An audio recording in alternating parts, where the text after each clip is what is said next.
মাত্র 1 কাপ সুজি আর 2টা ডিম দিয়ে যে একটি মজাদার নাস্তা বানাতে পারবো আমি কল্পনাও করতে পারিনি। হ্যালো এভরিওয়ান, আসসালামু আলাইকুম। তোমরা সবাই কেমন আছো? আলহামদুলিল্লাহ আমি ভালো আছি। নতুন একটা ভিডিও নিয়ে আবারও তোমাদের মাঝে চলে আসলাম। জানি না আজকের ভিডিওটা তোমাদের কাছে ভালো লাগবে কিনা। আমি এখানে নিয়ে নিলাম 1 কাপ সুজি আর 2টা ডিম। সুজিগুলোকে আমি একটা মিক্সার বলে ঢেলে নিলাম। তারপর 1 টেবিল চামচ লবণ দিয়ে দিলাম। তোমরা চাইলে লবণের পরিমাণটা কম বেশি দিতে পারো, অনেকে মিষ্টির সাথে লবণ পছন্দ করে না। 2টা ডিম ভেঙে দিয়ে তারপর চিনি দিয়ে দিলাম। চিনির পরিমাণটাও তোমাদের মিষ্টি অনুযায়ী দিতে পারো, যে যেমন মিষ্টি খেতে পছন্দ করো তেমন দিতে পারো। তারপর সবগুলো উপকরণ ভালোভাবে মিশিয়ে নেব।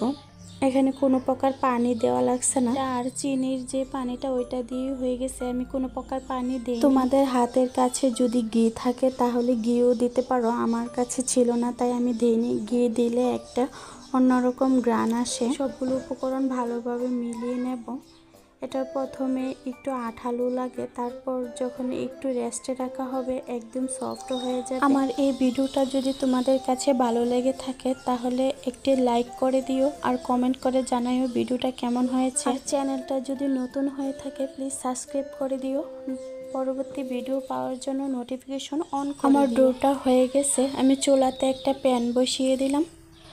তারপর একটু তেল দিয়ে দিলাম। আমি এখনও চুলাটা জ্বালাইনি, কারণ তেলটা ঠান্ডা থাকতে থাকতে আমি এগুলো দিয়ে দেব।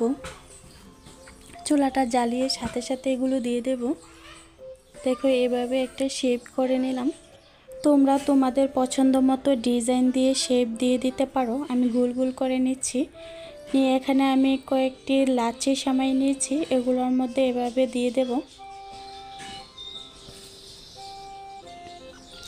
দিয়ে এক এক করে সবগুলো আমি তেলের মধ্যে দিয়ে দেব।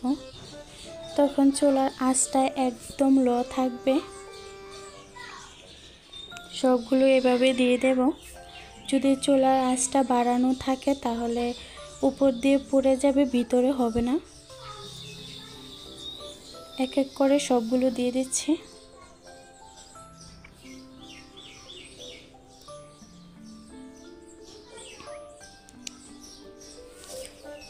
এক পাশ হয়ে গেলে উল্টে দেব।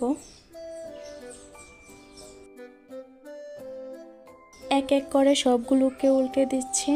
আমার মতো যারা নতুন ইউটিউব চ্যানেল খুলেছ তাদেরকে বলি, তোমরা যদি আমার ভিডিও দেখো তাহলে কমেন্ট করে রেখো। অবশ্যই আমি এই কমেন্ট ধরে তোমার চ্যানেলে চলে যাব এবং তোমার ভিডিও দেখে আসব।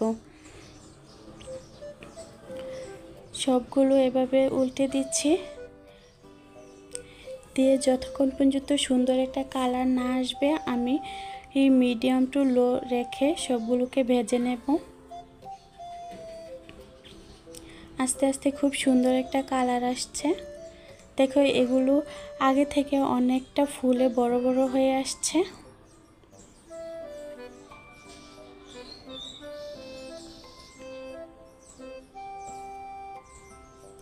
আমার এগুলো ভাজা শেষ। এখন এক এক করে সবগুলোকে উঠিয়ে নেব।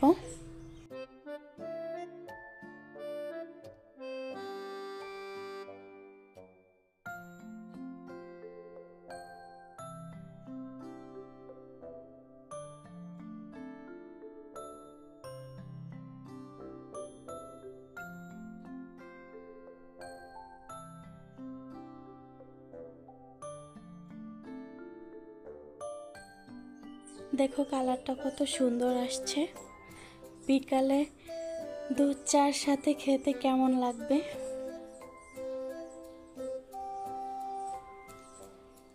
এক এক করে সবগুলোকে উঠিয়ে নিচ্ছি আমি।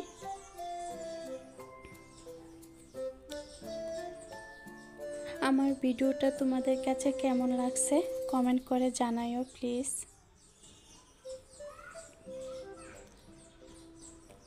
হয়ে গেছে আমার রেসিপি বানানো। আজকে এ পর্যন্তই। সবাই ভালো থেকো, সুস্থ থেকো।